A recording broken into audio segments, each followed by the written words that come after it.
येनाक्षरसमाम्नायमधिगम्य महेश्वरात् कृत्स्नं व्याकरणं प्रोक्तं तस्मै पाणिनये नमः। वाक्यकारं वररुचिं भाष्यकारं पतञ्जलिं पाणिनिं सूत्रकारं च प्रणतोऽस्मि नित्यम्। श्रौत्रारम्भे चणैः पुण्यैर्महर्षिभिरहरिदिवं तौष्टूयमानो पुण्यो मधुर्विजयतेतराम्।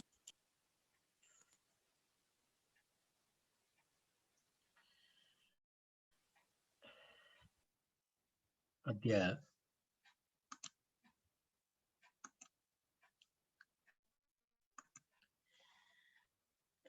वयं ह्यः यत् दृष्टवन्तः ततः अग्रे गच्छामः। अद्य अत्यायः अवस्यायः सूत्रं तु श्राद्व्यथाश्रुसंस्वर्तीर्ण तेणवसावह लिह श्लिशवश्वसस्य इति सूत्रं तत्र चलति।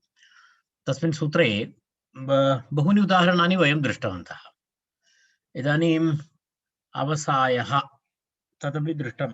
अवसायः इति यथा अत्यायः इव अव उपसर्गपूर्वक श्व अन्तःकर्मणि इति धातोः तद्रूपं भवति, केवलम् उपसर्गभेदः। तदनन्तरम् अवहारः इति अस्ति। अवहारः इति वयं जानीमः। अवहारः इति अव उपसर्गपूर्वक हृञ् धातुः अस्ति।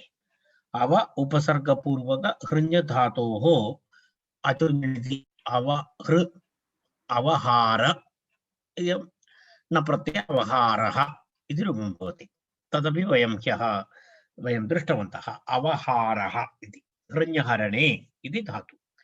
हृञ्हरणे इति धातोः निष्पन्नः शब्दः एषः। एवं तावत्पर्यन्तम् अस्ति। तदनन्तरं लेह श्लेष श्वास इति शब्दत्रयं न प्रत्ययः। तत्र श्लेषः इति श्लिष धातु अस्ति। श्लिष धातु श्लिष आलिङ्गने इति धातु अस्ति।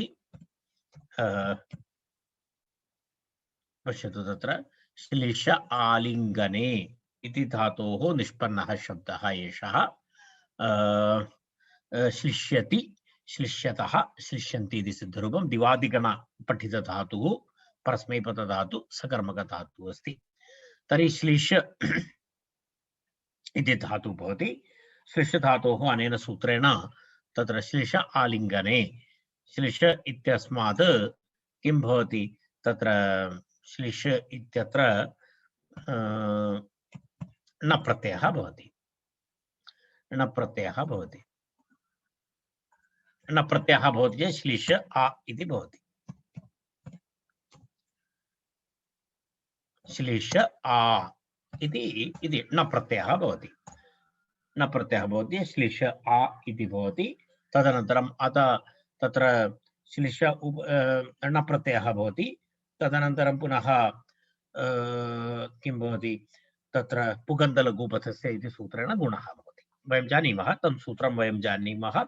पुगन्तलघुपथस्य इति सूत्रेण तत्र गुणः भवति, अनन्तरम् आ भवति। एवं श्लेष इति प्रातिपदिकं भवति। श्लेष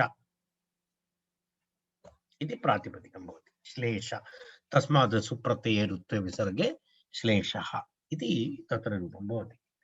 यः श्लिष्यति, यदा वयं वदामः खलु हिन्दीभाषायां चिपक्ना इति, तस्मिन् अर्थे यः तादृशं करोति सः श्लेषः इति उच्यते। श्लेषः इति भवति तस्य। श्लिष्यति इति श्लेषः इति अस्ति। श्लिष्यति इति श्लेषः। तदनन्तरं पुनः द्वितीय तत्र धातु अस्ति। तत्र श्लेषः भवति लेहः लिह धातु। लिह आस्वादने लेह्यम् इत्यादि शब्दाः भवन्ति खलु। लेह्यम् इत्यादि शब्दाः लिह धातु। लिह आस्वादने इति धातु अस्ति। तत्र लिह आस्वादने इति अदादिगणपठितधातुः। तत्र पश्यतु, लिह आस्वादने लीढि लीढः लिहन्ति इति उभयपदी अस्ति।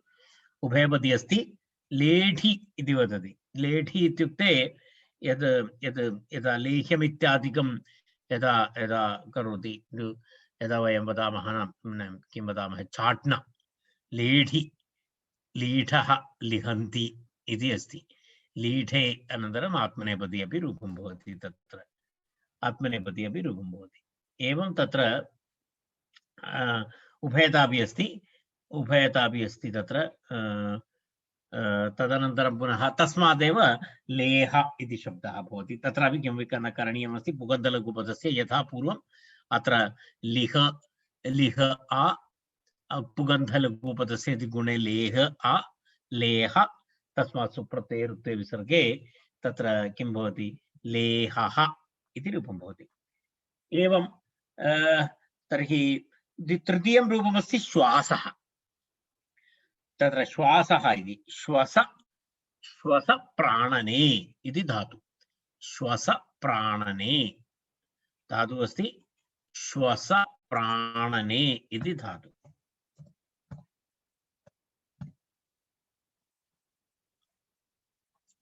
अदादिगणे अस्ति श्वस प्राणने इति धातु श्वस प्राणने इति तत्र श्वसिति श्वसितः श्वसन्ति श्वसिषि श्वसितः श्वसित श्वसिमि श्वसीवः श्वसीमः इति सिद्धरूपं भवति एवं सिद्धरूपं भवति तत्र श्वसिति श्वसितः एवं सिद्धरूपं भवति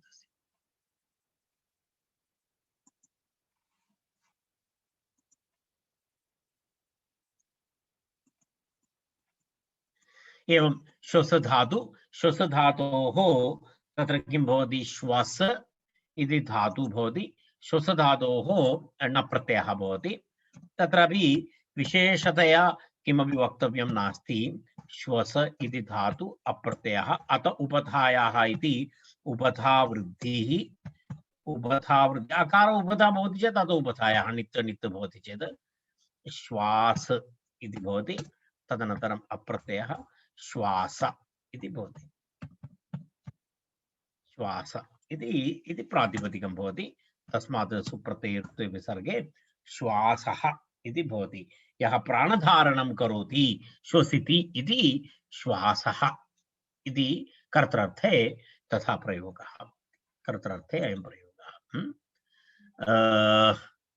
तावदेव अस्ति इदानीम् इदं सूत्रम् अत्र समाप्तम् एतस्य सूत्रस्य सर्वाणि उदाहरणानि इदानीं वयं चर्चितवन्तः अत्र वार्तिकादिकं नास्ति इति कृत्वा वयम् इदानीम् अग्रिमसूत्रं प्रति गच्छामः अस्माकं प्रकरणे अग्रिमं सूत्रम् अस्ति तत्र किं सूत्रम् अस्ति इति वयं पश्यामः दून्योरनुपसर्गे इति अग्रिमं सूत्रं दून्योरनुपसर्गे इति अग्रिमं सूत्रमस्ति दून्योः अनुपसर्गे इति द्विपदं सूत्रम् दुन्योः अनुपसर्गे इति दु नि इति धातुद्वयं दुनोति इति क्रियापदमस्ति दुनोति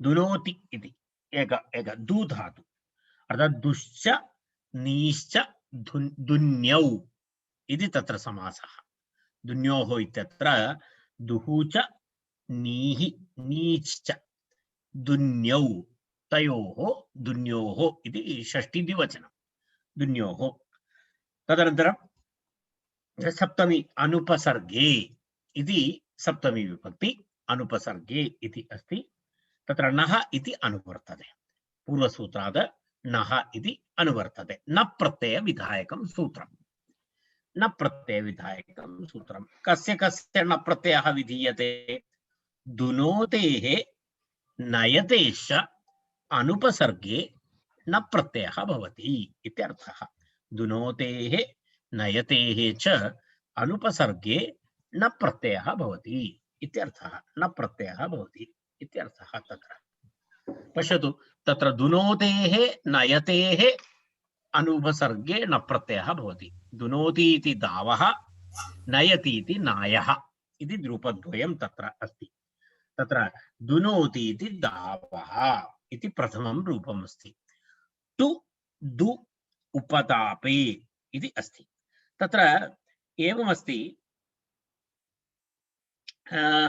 तत्र दु इति द्विवारं टु दु उपतापे इत्यपि एकः धातुः अस्ति। दु गतौ इत्यपि एकः धातुः अस्ति। अर्थात् एवं दु इति धातुद्वयमस्ति।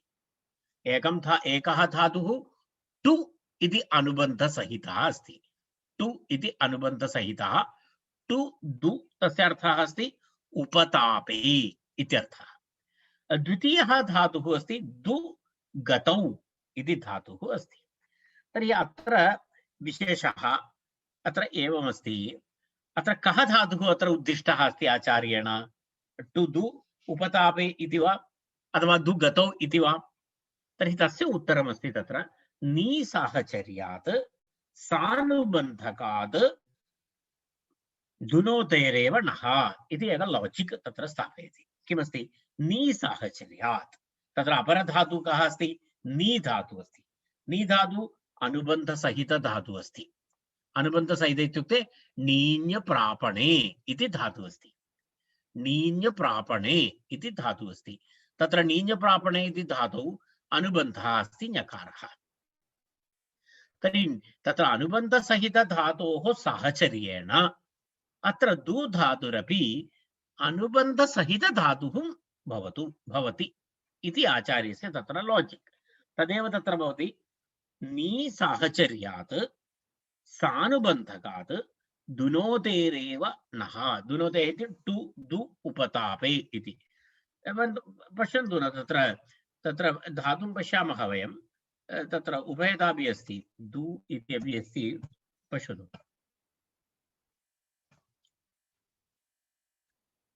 पश्यतु, टु दु उपतापे इति एकः धातुः। एतदेकमस्ति टु दु उपतापे दुनोति। यदा केवलं यदा यदा कष्टं जनयति, वेदनां जनयति इत्यादि अर्थे दुनोति इति अस्ति। इति एकः अर्थः। अपरधातुः अस्ति दु इति धातु। अपरधातुः अस्ति भुवादिगणे अस्ति दुगतौ इति धातुः अस्ति। पश्यतु, दवति दवतः दवन्ति इति सिद्धरूपं। दवति इत्युक्ते गच्छति इत्यर्थः। दवति दवतः दवन्ति, दवसि दवतः दवथ इति सिद्धरूपं भवति तस्य।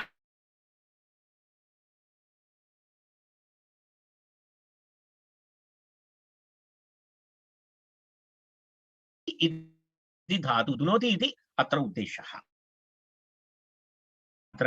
अत्र दु इत्यनेन तदेव अत्र उच्यते कौमुद्यां नीसाहचर्याद् सानुबन्धात् दुनोतेरेव नः इति। सानुबन्धात् इति टु दु उपतापे इति धातोः अत्र उल्लेखः अस्ति इति। दवतेस्तु पचाद्यश्चिति दवः। यदि दु धातुः अस्ति गतौ इत्यर्थे, तर्हि तत्र किं भवति? तत्र पचादिगणे पठितत्वात् अदन्तिग्रहि पचादिभ्यो लुण्यचः इति सूत्रेण तत्र किं भवति? अच् प्रत्ययः भवति। अच् प्रत्ययः भवति चेत् दवः इति रूपं भवति। पश्यामः वयं रूपाणि पश्यामः। तर्हि इदानीं सूत्रार्थः स्पष्टः जातः। सूत्रार्थः स्पष्टः। दुनोतेः नयतेश्च अनुपसर्गे न प्रत्ययः भवति। दुनोति इति शब्दं वयं दृष्टवन्तः। तर्हि तत्र किमपि तत्र नास्ति। दु इति धातु, दु इति धातोः तत्र न प्रत्ययः अकारः भवति, न अ भवति इति न प्रत्ययः भवति। अचोञिणिति इति सूत्रेण तत्र वृद्धिः भवति धातोः। तर्हि तत्र दौ इति भवति, आ इति भवति। तत्र पुनः वृद्धि भवति, यतो यवायावः इति आवादेशः भवति। तर्हि किं भवति? दाव दाव इति अभवत्। अस्तु, दाव अ दाव इति भवति। तदनन्तरं सुप्रत्ययरुत्वे विसर्गे दावः इति रूपं कर्तृर्थे। दुनोति इति दावः अर्थात् उपतापयति, उपतापं करोति यः इति दावः इति प्रयोगः भवति। नी धातोः नयति इति भवति। नी धातोः नायः, नी धातोः नायः इति भवति। तत्रापि एतदपि दृष्ट्वा अग्रे गच्छामः। नी इति धातु, नी धातोः न प्रत्ययः, अनन्तरं तत्र अचोनिति इति तत्र वृद्धिः, तर्हि नै इति भवति, नै अनन्तरम् अ, तदनन्तरम् आयादेशः भवति अत्र, एवं नाय इति भवति। नायः, नायः इति सिद्धरूपं भवति अत्र, नायः इति भवति। नि नै सुप्रत्ययरुत्वे विसर्गे नायः इति भवति। एवम् अनेन सूत्रेण रूपद्वयं निष्पाद्यते। किं किमस्ति? दावः अनन्तरं पुनः दवः अनन्तरं क्षम्यताम्, एकं तु दावः अपरं तु नायः। यदि दू धातु अस्ति, दू धातु अस्ति, दू इत्युक्ते दू गतौ इति धातु अस्ति चेत् तत्र अच् प्रत्ययः भवति, तत्र अच् प्रत्ययः भवति, दू इति भवति न, दू इति भवति, अनन्तरम् अच् प्रत्ययः भवति, तत्र आदिवृद्धिः न भवति, तत्र किं भवति? तत्र अच् प्रत्ययः जातः, तदनन्तरं पुनः तत्र किं भवति? सार्वधातुको गुणः भवति, गुणः भवति चेत् दो इति भवति। तत्र पूर्वं यथा कृतम् अस्माभिः तदेव, दो आ अनन्तरं दव, अवादेशे दव इति भवति, अवादेशे दव इति भवति। तर्हि रूपद्वयमस्ति। यदि तु इति उपसर्गसहित उपतापे इत्यर्थक धातुः अस्ति, दायः इति रूपं। केवलं दु गतौ इत्यर्थे यदि करोति चेत् दवः इति। अस्मिन् सूत्रे तु टु दु उपतापे इति धातुः।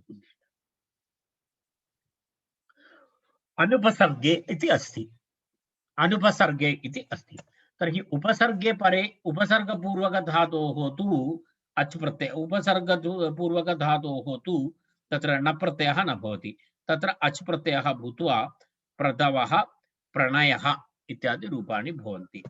प्र अनन्तरं यदा दु इति भवति चेत्, प्र दु भवति चेत् अच् प्रत्ययः भवति, अच् प्रत्ययः भूत्वा तत्र प्रदवः इति रूपं भवति। प्रत्युदाहरणम् अस्ति एतत्, प्र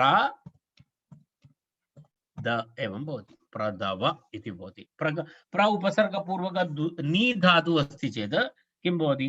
प्रणयः इति रूपं भवति। तत्र प्र उपसर्गपूर्वक नी धातु अस्ति इति चिन्तयतु, तत्र अप्रत्ययः भवति, अप्रत्ययः भूत्वा नकारस्य तत्र णत्वं भवति।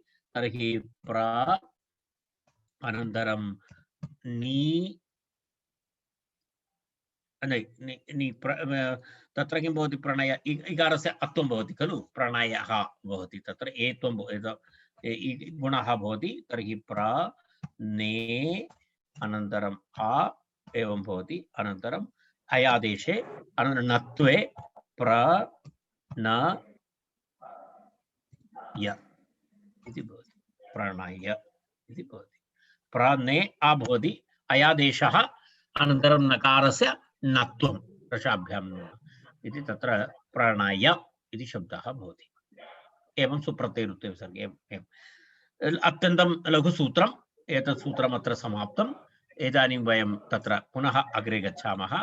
अस्माकम् एतत् दुन्योरुपसर्गे इति सूत्रं समाप्तं। नः स्यात्, दुनोति इति दावः, नी साहचर्यात् एवं भवति, दवतेस्तु पचाद्यच्च नयतेः एवं प्रणयः इति अत्र एषः विषयः समाप्तः। विभाषाग्रहः इति अग्रिमं सूत्रं। विभाषाग्रहः द्विपदं सूत्रं। विभाषाग्रहः इति तत्र द्विपदं सूत्रमस्ति।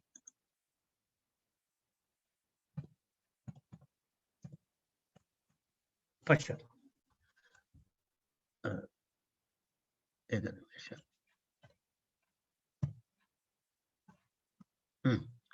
विभाषाग्रहः इति तत्र भवति। तत्र पदद्वयं, विभाषा इति प्रथमा एकवचनं, ग्रहः इति पञ्चमी एकवचनं। ग्रहः इति पञ्चमी एकवचनं, तत्र शब्दद्वयं, विभाषा अनन्तरं ग्रहः इति शब्दद्वयं। तत्र पुनः किं किम् अस्ति? प्रत्ययः, परश्च, अनुदात् आदि एतत् सर्वं यथा पूर्वं तत्र भवति। न प्रत्यय विधायकं सूत्रं, विकल्पेन न प्रत्ययः विधीयते। विकल्पेन न प्रत्ययः विधीयते। अत्र वैकल्पिकनियमः तथा वैकल्पिकनियमः अस्ति। विकल्पेन न प्रत्ययविधायकं सूत्रमस्ति। तत्र पश्यामः वयं, तत्र वैशिष्ट्यं नाम ग्रह इति अस्ति। ग्रह नो वा इति उक्तं। नो वा इति कौमुद्यां तत्र केवलं नो वा इति उक्तं। पक्षे अच् इति उक्तं। पक्षे अच् तत्र एवमस्ति। पक्षे विकल्पेन भवति। विकल्पेन भवति चेत् अत्रत्य वैकल्पिकस्य किञ्चित् वैशिष्ट्यमस्ति। व्यवस्थितविभाषेयम् इति अस्ति। कुत्रचित् विभाषायाः वैकल्पिकनियमस्य व्यवस्थितविभाषा इति क्रियते। व्यवस्थितविभाषा इत्युक्ते यदा एवमस्ति, विभाषा इति वैकल्पिकं रूपं। तत् किं भवति? प्रत्ययद्वयं भवति। एकः प्रत्ययः भवति, अन्यथा अपरः प्रत्ययः भवति इति। अपररूपद्वयं भवति। अर्थे भेदः न भवति, अर्थः समानः भवति। परन्तु कुत्रचित् एवमपि भवति।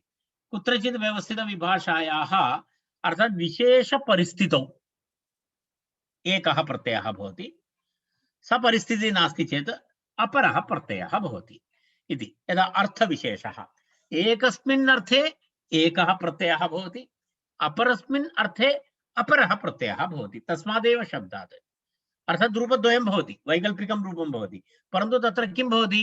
रूपद्वयेपि अर्थभेदः भवति। तत्र रूपद्वयेपि अर्थभेदः भवति। अर्थभेदार्थं विशेषपरिस्थितौ या विभाषा भवति, सा विभाषा व्यवस्थितविभाषा इति उच्यते। व्यवस्थितविभाषा इति उच्यते। एकं तु विशेषपरिस्थितौ तत्र रूपद्वयं भवति इति एकमस्ति। अन्यथा तु किं भवति? कस्यचित् अर्थस्य विशेष उल्लेखः करणीयः, अर्थे भेदः भवति, तत्रापि व्यवस्थितविभाषा भवति। अत्र व्यवस्थितविभाषा अस्ति। तत्र केन कथं भवति इति वयं पश्यामः। तत्र यदा अत्रापि रूपद्वयमस्ति। पश्यतु, ग्राहः इत्यपि रूपमस्ति, ग्रहः इत्यपि रूपमस्ति। पश्यतु, जलचरः इत्यर्थे ग्राहः इति, तेन जलचरे ग्राहः। ज्योतिषि ग्रहः, यदा ज्योतिषि ग्रहः शब्दः ग्रहः, ज्योतिषि यदा ग्रहाः भवन्ति खलु ज्योतिषशास्त्रे, तदपि तस्मादेव ग्रहः इति भवति। जलचराः भवन्ति। जलचराः इत्युक्ते जलचराः के? जलचराः इत्युक्ते ये जलजीविनः, जले जलजन्तवः। तस्मिन् अर्थे ग्राहः इति शब्दः भवति। तस्मिन् अर्थे ग्राहः इति शब्दः भवति। एवं ग्राहः इत्यपि शब्दः अस्ति, ग्रहः इत्यपि शब्दः अस्ति इति व्यवस्थितविभाषा। तर्हि ग्रहशब्दात् न प्रत्ययः भवति। ग्रह ज्योतिषि ग्रहाः इत्यर्थे ततः अचु प्रत्ययः भवति इति भेदः। तत्र पश्यामः वयं, मूलधातुः तत्र अस्ति ग्रह, ग्रहधातुः अस्ति, ग्रहधातुः अस्ति। ग्रहधातोः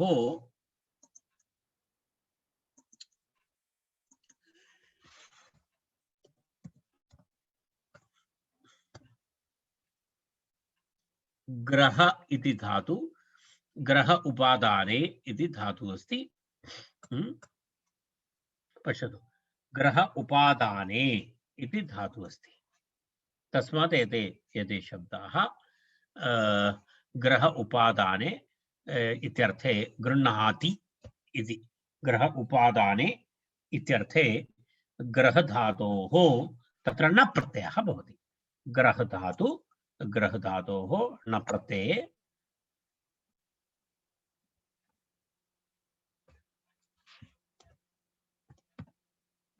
ग्रह इति धातु, ततः न प्रत्ययः, न प्रत्ययस्य अकारस्य लोपे ग्रह अ इति भवति। ग्रह नित्यस्ति, नित्यस्ति इति कृत्वा तत्र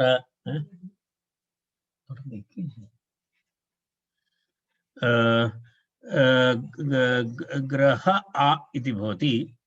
एकनिमेषः।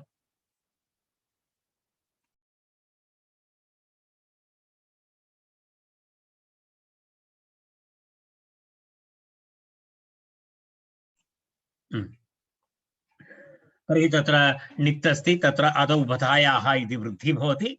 अदौ बधायाः वृद्धिः भवति चेत् तत्र किं भवति ग्राह इति भवति ग्रा एकनिमेषः ग्रा इति भवति ग्रा इति अनन्तरम् अ इति भवति ग्राह इति भवति ग्राह इति प्रातिपदिकं भवति तस्मात् सुप्रत्यये विसर्गे ग्राहः इति एकं रूपं भवति इति एकं रूपं भवति अपरं रूपं तु ग्रहः इति भवति ग्रहः इति अच् प्रत्ययः भवति चेत् ग्रहः इति भवति तत्र तत्र स्पष्टमस्ति ग्रह अ ग्रह इति भवति तत्र विशेषतया किमपि तत्र नास्ति ग्रह इति अर्थभेदानुसारं रूपद्वयं तत्र भवति एषा विभाषा व्यवस्थितविभाषा इति उच्यते एषा व्यवस्थितविभाषा इति अस्ति तर्हि एतेन सूत्रेण तत् ज्ञातम् अस्माभिः पश्यामः अग्रे तेन जलचरे इति ग्राहः इति भवति ज्योतिषि ग्रहः इति भवति भवतेश्च इति काशिका भवतेश्च इति एकं वार्तिकं काशिकायाम् उक्तमस्ति भवतेश्च इति एकं वार्तिकम् अस्मिन् विषये काशिकायाम् उक्तमस्ति इति तत्र एवमस्ति पश्यतु काशिकायां तद्दृश्यते भवतेश्च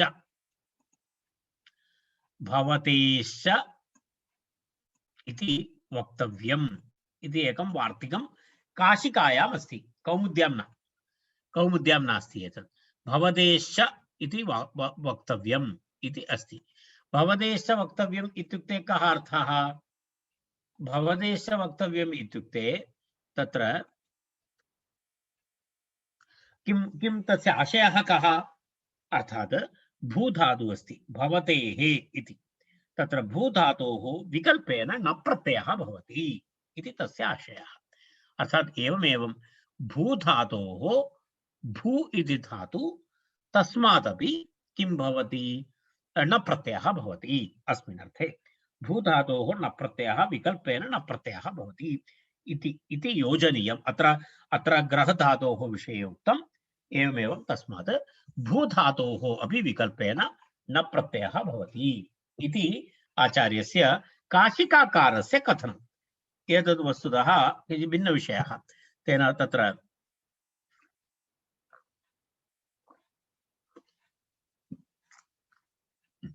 पश्यामः तत्र टेक्स्ट मध्ये पश्यतु तेन किं भवति भवो देवः संसारश्च भूधातोः न प्रत्ययः भवति चेत् किं भवति भूधातोः विकल्पेन न प्रत्ययः भवति चेत् तत्र न प्रत्ययः अनन्तरम् अच् प्रत्ययः इति रूपद्वयं भवति तत्र भवः इति एकं रूपं भवति नन्दिग्रहि पचातिभ्यो लुणिन्यचः इति अच् प्रत्यये भूधातोः अच् प्रत्यये भवः इति रूपं भवः इत्युक्ते कः अर्थः भवः इत्युक्ते देवः इत्यर्थः अस्ति एकः भवः इत्युक्ते संसारः इत्यपि अर्थः अस्ति संसार तेन कारणेन वयं वदामः खलु भवसागरः इति भवसागरः इत्युक्ते संसारसागरः भवसागरः इति तत्र भवः इति भवति संसारः इति यदि न प्रत्ययः भवति भावः इति भवति भूधातोः न प्रत्ययः भवति चेत् भू आदिवृद्धि भूधात् इति आदिवृद्धि न तत्र अचोञ्जणिति इति वृद्धि भौ इति भवति भावः इति रूपं भवति भावाः इत्युक्ते पदार्थाः इत्यर्थः भावाः इत्युक्ते पदार्थाः इत्यर्थः पश्यतु अत्रापि व्यवस्थितविभाषा अस्ति भवः इति देवः भावाः इति पदार्थाः इति तत्र व्यवस्थितविभाषायाः एतदस्ति तत्र भाष्यकारः तु एतस्य वार्तिकस्य आवश्यकतां न पश्यति भाष्यकारस्य मते तु एतस्य वार्तिकस्य आवश्यकता नास्ति कथं भाष्यमते तु प्राप्त्यर्थात् चुरादि ण्यन्तात् अच् भवति इति उक्तं तत्र भाष्यकारस्य मतानुसारं भूधातु भूप्राप्तौ इति अपर एक धातुः अस्ति भूप्राप्तौ इति धातुः अस्ति तस्मात् पश्यतु भूप्राप्तौ इति अस्ति एतद् धातु भूसत्तायामपि अस्ति चुरादिगणे किमस्ति भूप्राप्तौ इति अस्ति धातु तत्र भूप्राप्तौ इति धातोः पश्यतु तत्र उभयदापि भवति तत्र पश्यतु चुरादिगणे लट्लकारे भावयते भावयेते भावयन्ते इति रूपाणि भवन्ति तत्र एतस्मिन् चुरादिगणे तर्हि चुरादिगणे भूप्राप्तौ इति भवति चेत् तत्र पश्यतु एवं दर्शयामि अहं भूधातु चुरादिगणः अस्ति इति कृत्वा निच् भवति चेत् इ तदनन्तरम् आ एवं भवति भूधातोः चुरादिगणपठितधातुः तेन कारणेन निच् इति विकरणप्रत्ययः भवति निच् अनुबन्धलोपे इ इति भवति भू इ तदनन्तरं न प्रत्ययः तदनन्तरं न प्रत्ययः क्षम्यतां पचाद्यच्चिति अच् प्रत्ययः तर्हि अत्र इ इति निच् आ इति अच् भू इ आ इति तिष्ठति भू इ आ इति तिष्ठति चेत् तत्र किं भवति इकारस्य नेरनिटि इति एकं सूत्रमस्ति नेरनिटि इति सूत्रेण तस्य लोपः भवति तर्हि किं भवति भू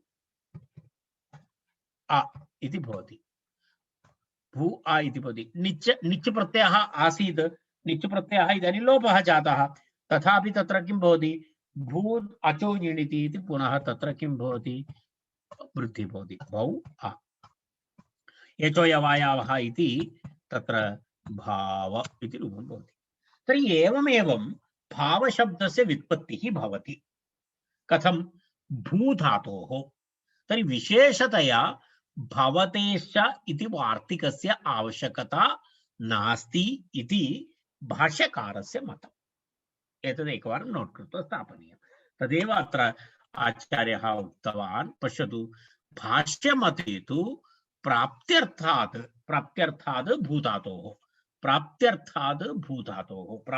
भूधातोः इत्युक्ते मया दर्शित चुरादिगणपठित भूधातु एषः चुरादिगणपठित भूधातु तस्मात् किं भवति प्राप्त्यर्थात् चुरादिण्यन्तात् चुरादिगणपठित ण्यन्त धातोः निच् अस्ति खलु तेन कारणेन ण्यन्त अस्ति निच् अस्ति इति कृत्वा ण्यन्त धातोः किं भवति अच् प्रत्ययः भवति तेन किं रूपं निष्पद्यते भावः इति रूपं निष्पद्यते तेन कारणेन तत्र भवदेश इति वार्तिकस्य आवश्यकता नास्ति तद्विना अपि भावः इति शब्दस्य व्युत्पत्ति भवति इति आचार्यस्य कथनम् एतावदेव अस्मिन् विषये वक्तव्यमस्ति अर्थात् भाष्यकारः भवदेश इति वार्तिकं न अङ्गीकरोति इत्यर्थः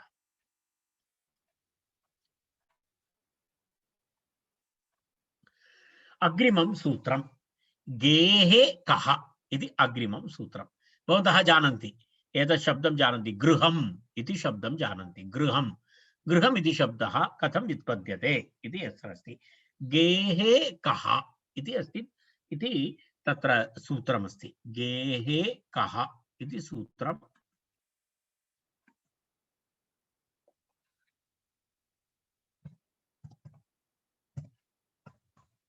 पश्यतु गेहे कः इति द्विपदं सूत्रं गेहे कः इति द्विपदं सूत्रं तत्र पदद्वयम् अस्ति गेहे इति सप्तम्यन्तं पदम् अनन्तरं कः इति प्रथम एकवचनं कप् प्रत्यय विधायकं सूत्रं पूर्वसूत्रात् ग्रहः इति अनुवर्तते पूर्वसूत्रात् ग्रहः इति अत्र अनुवर्तते गृहम् इत्युक्ते किम् गृह्णाति धान्यादिकम् इति गृहम्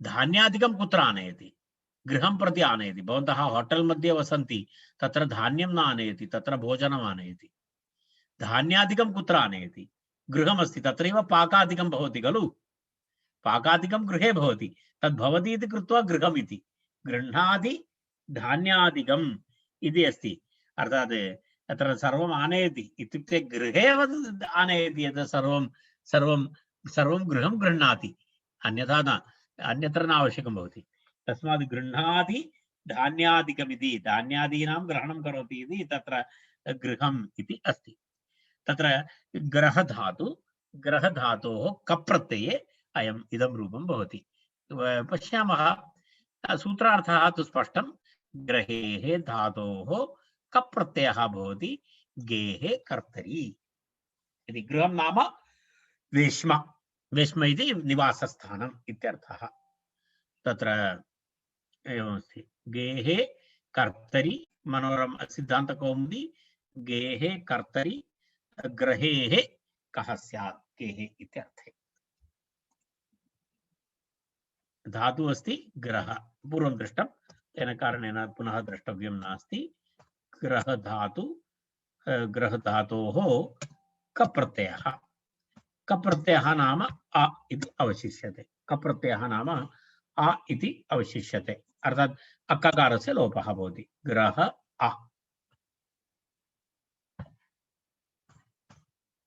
ग्रह अ इति भवति ग्रह अ इति स्थिते तत्र किं भवति ग्रह अ इति स्थिते कित् प्रत्ययः अस्ति एषः कित् प्रत्ययः अस्ति चेत् वयं पूर्वमेकं सूत्रं पठितवन्तः ग्रहि ज्या वै व्यधि वष्टि विचदि वृच्छति पृच्छति भृज्जतीनां इति च इति सूत्रेण तत्र सम्प्रसारणं भवति एतत् पूर्वं वयं दृष्टवन्तः एतत् सूत्रं ग्रहि ज्या वै व्यधि वष्टि विचति इति सूत्रं भवन्तः पूर्वान् पाठान् पश्यतु तत्र दृश्येत तेन सूत्रेण अत्र किं भवति अत्र ग्रहधातोः तत्र रेफः अस्ति तस्य सम्प्रसारणं भवति चेत् तत्र किं भवति गृ इति भवति रेफस्य सम्प्रसारणे ऋकारः भवति अनन्तरं तत्र यः अकारः भवति सः अकारः अपि तत्र अस्ति हकारः अस्ति सोऽपि अस्ति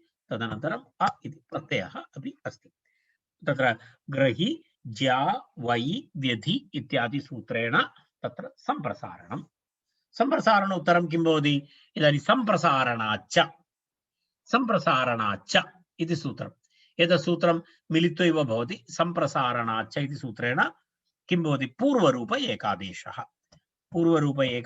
भवति चेत् गृ इति भवति अकार ऋकारयोः पूर्वरूप एकादेशः जातः तदनन्तरं पुनः इदानीं गृह हकारः तदनन्तरम् अकारः तर्हि सिद्ध किं भवति प्रातिपदिकं कथं भवति गृह इति प्रातिपदिकं भवति तस्मात् सुप्रत्यय अमादेशे पूर्वरूपे तत्र गृहम् इति भवति गृहं सुप्रत्ययः भवति सुप्रत्ययस्य पुनः अमादेशः भवति नपुंसकलिङ्गं रूपम् अस्ति तत्र नपुंसकलिङ्गं रूपम् अस्ति इति कृत्वा तत्र किं भवति अमादेशः भवति सुप्रत्ययस्य पूर्वरूपे गृहम् इति रूपं भवति नपुंसकलिङ्गं रूपम् इति तत्र गृह्णाति धान्यादिकम् इति गृहं तास्थ्यात् गृहादाराः गृहाः इति शब्दः पुल्लिङ्गे बहुवचने गृहाः इति शब्दः तत्र पत्नी इत्यर्थेपि प्रयुज्यते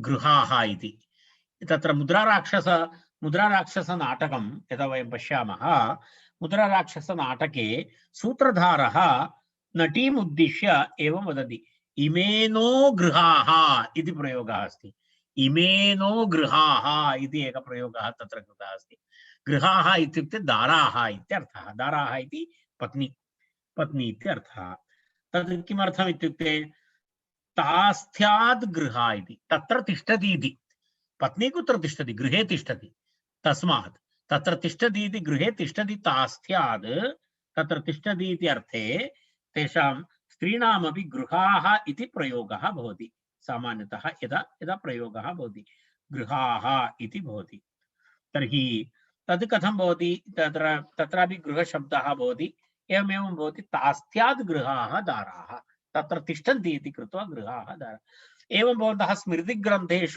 स्मृतिग्रन्थेषु एकं वाक्यमस्ति कदाचित् भवन्तः श्रुतवन्तः न न गृहं गृहमित्याहुः गृहिणी गृहमुच्यते इति अस्ति। कुत्रचित् मनुस्मृतौ वा कुत्रापि अस्ति गृहिणी गृहमित्याहुः इति अस्ति। अर्थात् न गृहं गृहमित्याहुः, केवलं गृहम् इति तस्य फिजिकल स्ट्रक्चर अस्ति, तस्य गृहम् इति अर्थः नास्ति। न गृहं गृहमित्याहुः, फिजिकल यत् स्ट्रक्चर भवति तद् गृहम् इति न उच्यते, गृहिणी गृहमुच्यते इति अस्ति। गृहिणीं गृहमिति कथयति, गृहिणी अस्ति चेत् गृहं भवति, यदा गृहिणी गृहे नास्ति तर्हि तद् गृहं नास्ति, तद् केवलं वासस्थानं भवति। वासस्थानं भवति, यदा अहं वसामि तथा वासस्थानं भवति, गृहं न, निवासस्थानं भवति, तावदेव। तर्हि एवं एवं गृहशब्दस्य एवं प्रयोगाः भवन्ति। गृह्णाति धान्यादिकम् इति, गृह्णाति धान्यादिकम् इति गृहम् इति एकः अर्थः। गृहाः इति पुल्लिङ्ग बहुवचने तत्र भवति ताराः इत्यर्थे, तास्त्यात् गृहाः ताराः इति प्रयोगः भवति।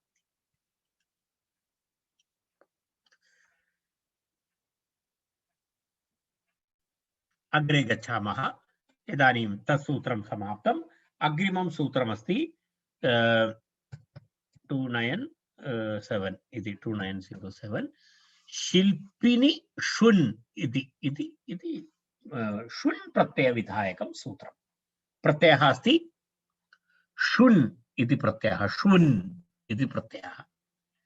तत्र पश्यतु, षकारः इत्यस्ति, नकारः इत्यस्ति, वु इति अवशिष्येत अस्मिन् प्रत्यये। श्वन् प्रत्यय विधायक सूत्रं कस्मिन्? शिल्पिनि। शिल्पिनि अर्थे, शिल्पिनि अर्थे इत्युक्ते शिल्पिन् इति अर्थे शिल्पं। शिल्पं नाम क्रियाकौशलं शिल्पं।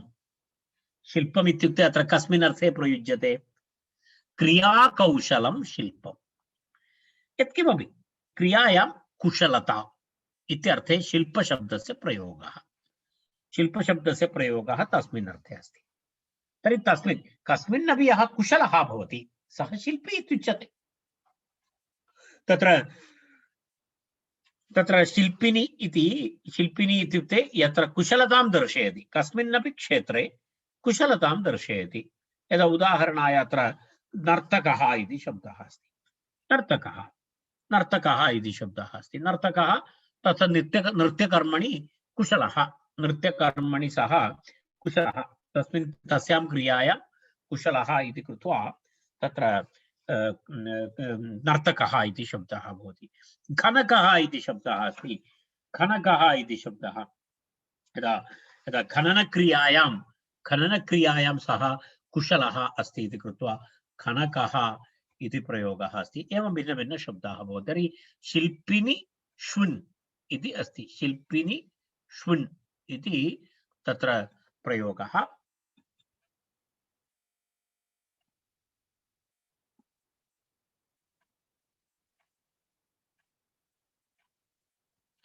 पश्यामः, रूपाणि पश्यामः।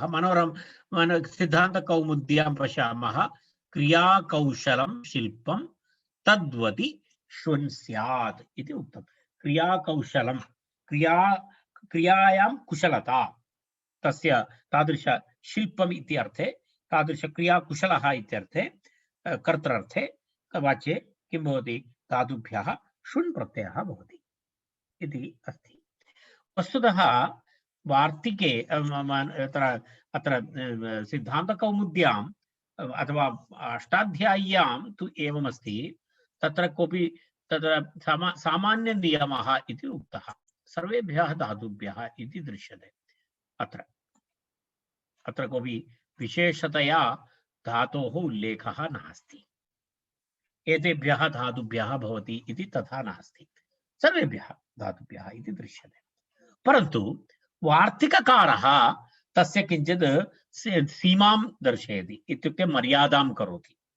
एष नियमः केवलं त्रिभ्यः धातुभ्यः भवति इति अस्ति। नृति, खनि, रञ्जि धातुत्रयम्। धातुत्रयाद् श्वुन् प्रत्ययः भवति इति मर्यादां करोति वार्तिककारः। तदेव नृतिखनिरञ्जिभ्य एव इति वार्तिकम्। नृतिखनिरञ्जिभ्य एव इति वार्तिकम्।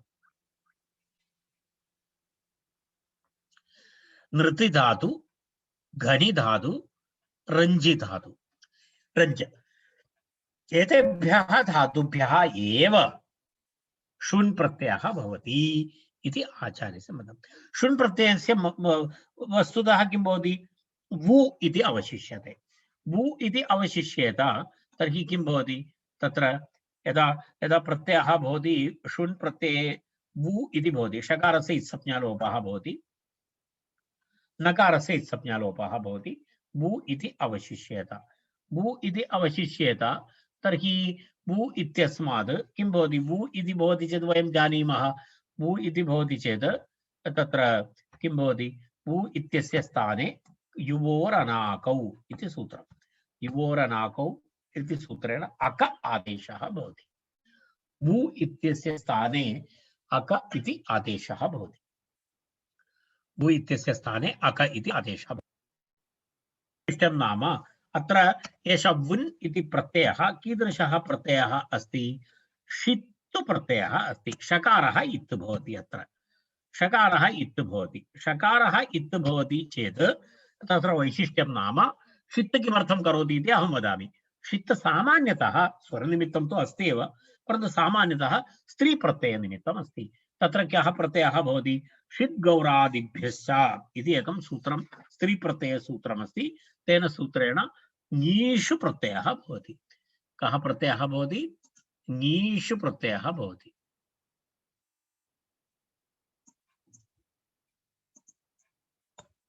इति एतस्य निमित्तमपि ङीष इति प्रत्ययः भवति।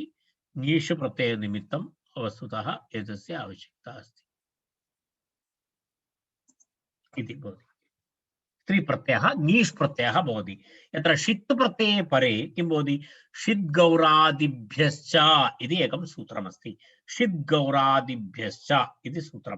तेन सूत्रेण ङीष् प्रत्ययः भवति। तेन नर्तकशब्दः, नर्तकशब्दस्य स्त्रीत्वविवक्षायां नर्तकी इति रूपं भवति। नर्तकः, नर्तकी इति।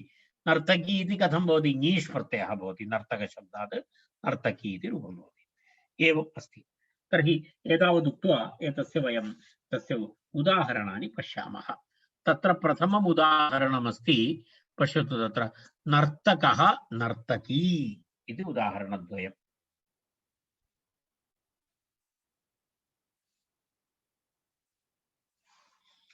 नृति गात्रविक्षेपे इति धातु भवति। किं, कः धातु अस्ति? नृत इति धातु भवति। नृती गात्रविक्षेपे इति अस्ति।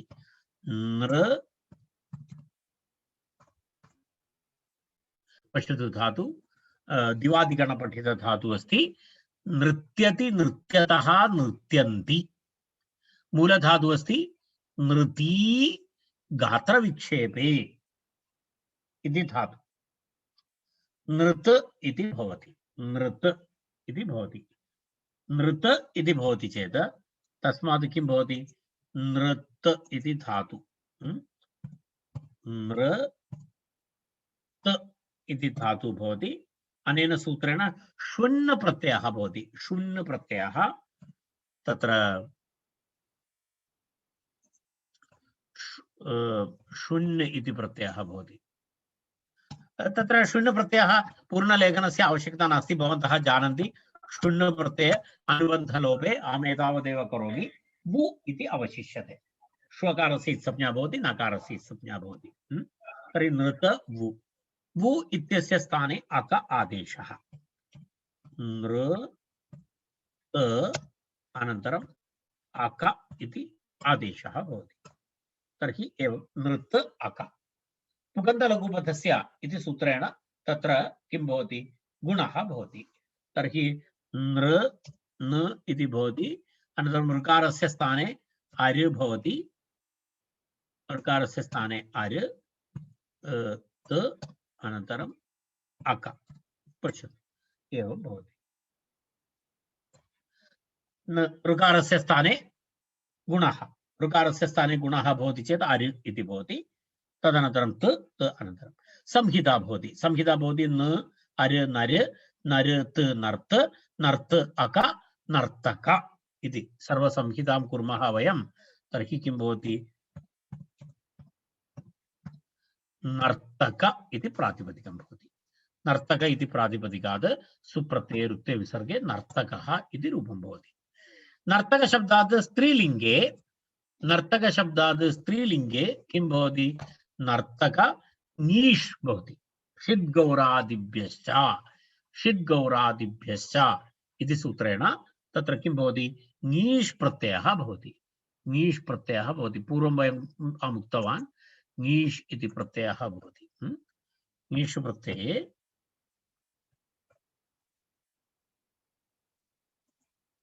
एवं भवति नर्तक इति भवति स्त्री प्रत्यये स्त्रीत्वविवक्षायां नर्तक अनन्तरं ई इति भवति अनुबन्धलोपे यस्येति च इति एकं सूत्रं तेन सूत्रेण अत्र ककारोत्तर अकारस्य लोपः नर्तक अनन्तरं ई इति भवति मिलित्वा नर्तकी इति शब्दः भवति एवं प्रातिपदिकं भवति तस्मात् सुप्रत्ययः तस्य लोपे नर्तकी इति नर्तकी तर्हि नर्तकी इति रूपं शून्य प्रत्ययान्तः शब्दः अस्ति नर्तकी इति शून्य प्रत्ययान्तः शब्दः अस्ति नृत्यं करोति नृत्ये कुशला इत्यर्थे नृत्यक्रियायां कुशला इत्यर्थे नर्तकी इति रूपं भवति खनकः इति रूपमस्ति खनकः तत्र खनकः इति खननक्रियायां कुशलः इत्यर्थे तत्र किं भवति खन इति धातुः अस्ति तत्र खन अवधारणे खनु अवधारणे इति अस्ति खन अवधारणे इति धातु उभयपदी अस्ति खनु अवधारणे इति धातोः अयम् इदं रूपं भवति खनति खनतः खनन्ति खनते खनेते खनन्ते इति रूपं भवति खनति इति अस्ति खननक्रियायां निपुणः एवमेव अस्ति तत्र विशेषतया वक्तव्यं किमपि नास्ति खन धातु तदनन्तरं वु पुनः तस्य अक आदेशः तर्हि अक आदेशः भवति चेत् खन अक खनक अभवत् खन ख न अनन्तरम् अक वु इत्यस्य स्थाने आदेशः तत्र खनक मिलित्वा खनक इति शब्दः भवति खनक इति शब्दः रैट् खनकः तस्मात् सुप्रत्ययरुक्ते विसर्गे खनकः स्त्रीलिंगे किं रूपं भवति खनकी इति रूपं भवति नीष् प्रत्ययः समानः नियमः खनकी इति तत्र द्वयं दत्तमस्ति खनकः खनकी इति रूपं दत्तमस्ति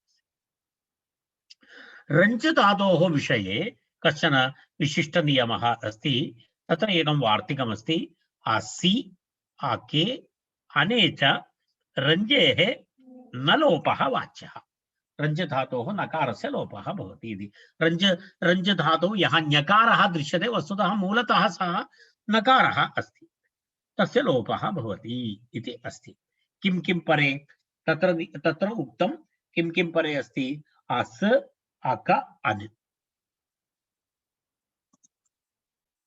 धातु अस्ति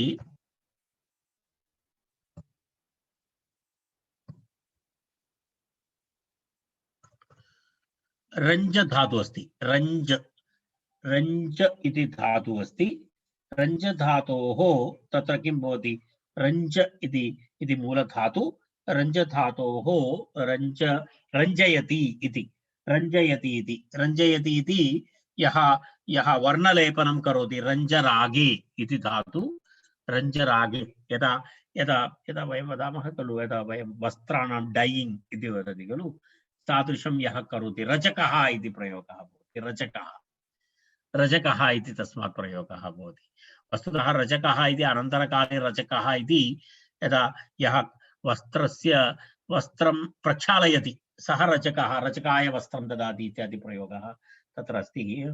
पुरातनकाले वस्तुतः मूलतः तस्य शब्दस्य अर्थः तु यदा कलर् करोति सः एव अस्ति रजकः।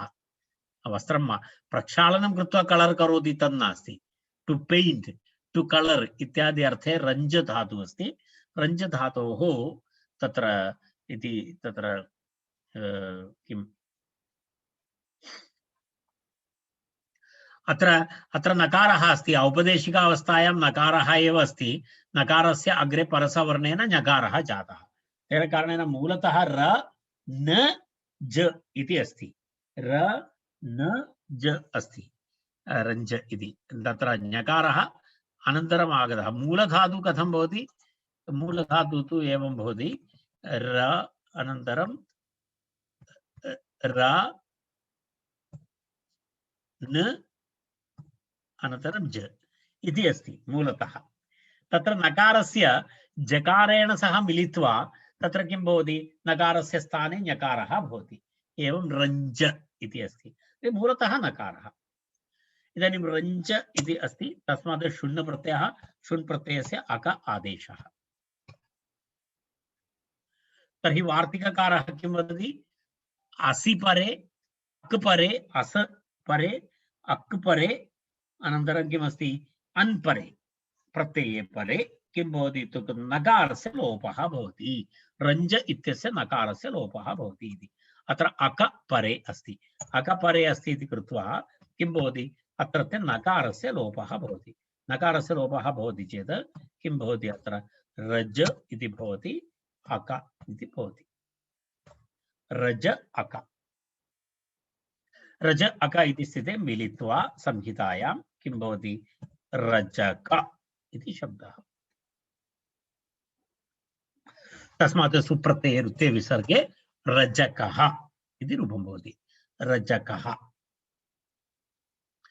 इति रजकः इति भवति। तत्र स्त्रीलिङ्गे तु तत्र किं रूपमस्ति? रजकी इति रूपमस्ति। रजकी इति रूपमस्ति। षड्गौरादिभ्यश्च इति सूत्रेण तत्र एवमस्ति। अग्रे पश्यामः। एतावत्पर्यन्तम् अभवत्। इदानीम् असि अकि रज्जेः नलोपः वाच्यः रचकः रचयति। भाष्यमते तु नृतिखनिभ्यामेव शुण् इति अस्ति। तत्र किमस्ति? भाष्यकारस्य मतं तु किमस्ति? नृतिखनिभ्यामेव शुण्। द्वाभ्यां धातुभ्यामेव शुण् भवति। नृति अनन्तरं खनि, रञ्ज धातोः न। तर्हि रञ्ज धातोः कथं रूपं भवति चेत् तत्र एकम् उणादिसूत्रमस्ति। क्वन् शिल्पि संज्ञयोः इति उणादिसूत्रम्। उणादिसूत्राणि भवन्ति तत्र अनन्तरं पश्यामः। उणादिसूत्रविषये अहं किञ्चित् मम इच्छा अस्ति स्वतन्त्रवर्गः भवेत् इति। तदर्थम् अग्रे पश्यामः। एतत् कृतन्तप्रकरण अनन्तरं पश्यामः। क्वन् शिल्पि संज्ञयोः इति तत्र सूत्रमस्ति, उणादिसूत्रमस्ति। पाणिने शाकटायनस्य सूत्राणि इति वदन्ति। वस्तुतः तदपि एतानि अपि पाणिनेः एव सूत्राणि, परन्तु अत्र अष्टाध्याय्याम् अन्तर्भूतानि सूत्राणि न। तर्हि क्वन् शिल्पि संज्ञयोः इति सूत्रेण तत्र कुन् प्रत्ययः भवति। कुन् प्रत्ययः नाम किं भवति? क्वो कुन् इति प्रत्ययः भवेत्। कुन् प्रत्ययः भवति चेदपि ककारस्य संज्ञालोपः भवति, नकारस्य संज्ञालोपः भवति। वु इति अवशिष्यते। वु इत्यस्य स्थाने अक आदेशः भवति। एवं तत्र क्वन् प्रत्ययान्तः शब्दः अस्ति रजकः इति भाष्यकारस्य मतम्। भाष्यकारः कथयति किं भवति? तत्र क्वन् प्रत्ययान्तः शब्दः, क्वन् प्रत्ययान्तः शब्दः किं? रजकः इति शब्दः। परन्तु अत्र समस्या नास्ति। समस्या स्त्री प्रत्यये अस्ति। यदि रजकः इति शब्दः श्विन् प्रत्ययः भवति चेत् ङीप् भवति। शुण् प्रत्ययः भवति चेत् ङीप् भवति। अन्यथा किं भवति? अन्यथा टाप् भवति। अन्यथा तत्र टाप् प्रत्ययः भवति। तत्र पश्यतु, र ज क इति भवति। इदानीं ङीषु प्रत्ययः न भवति। किमर्थम्? अत्र षित् नास्ति, अत्र षित् नास्ति, षित् नास्ति इति कृत्वा तत्र किं न भवति? अत्र एतत् एषः प्रत्ययः न भवति। तर्हि तत्र किं भवति? टाप् भवति, टाप् प्रत्ययः भवति।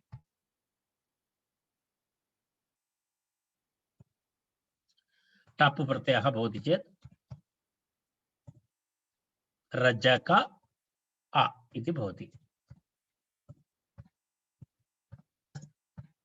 रजक अ इति भवति। रचक अ इति स्थिते तत्र किं भवति? रचक इति टाप् प्रत्ययः, तदनन्तरं तत्र एतत् सर्वं भवति यस्य इति च इति अकारलोपादिकं तत्र भवति। तत्र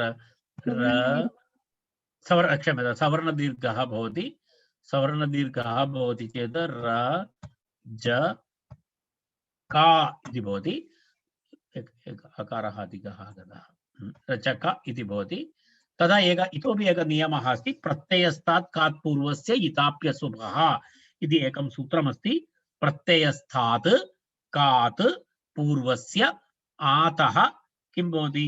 अतः इताप्यशुभः इति भवति इति केवलं जानातु। तत्र किं भवति इत्युक्ते तत्र जकारस्य अत्र यः अकारः भवति, जकारोत्तर अकारस्य तत्र किं भवति? इकारादेशः भवति। इकारादेशः भवति। तर्हि किं भवति? रज्जिका इति रूपं भवति। रज्जिका इति सिद्धरूपं भवति। तर्हि कुन् प्रत्ययान्त शब्दः अस्ति चेत् रचकः रज्जिका इति रूपं भवति। यदि शुण्ण प्रत्ययम् इति स्वीकुर्मः चेत् रचकः रजकी इति रूपं भवति। इति रूपद्वयं। तत्र रचका रज्जिका इत्यपि रूपमस्ति, रजकी इत्यपि रूपमस्ति। इति उभयदापि रूपं दृश्यते। रज्जिका इत्यपि रूपं दृश्यते, रजकी इत्यपि रूपं दृश्यते। तावदेव। अत्र शान्तिमन्त्रेण अलङ्कुर्मः। सर्वे भवन्तु सुखिनः, सर्वे सन्तु निरामयाः, सर्वे भद्राणि पश्यन्तु, मा कश्चित् दुःखभाग् भवेत्। ॐ शान्ति शान्ति शान्तिः। धन्यवादः।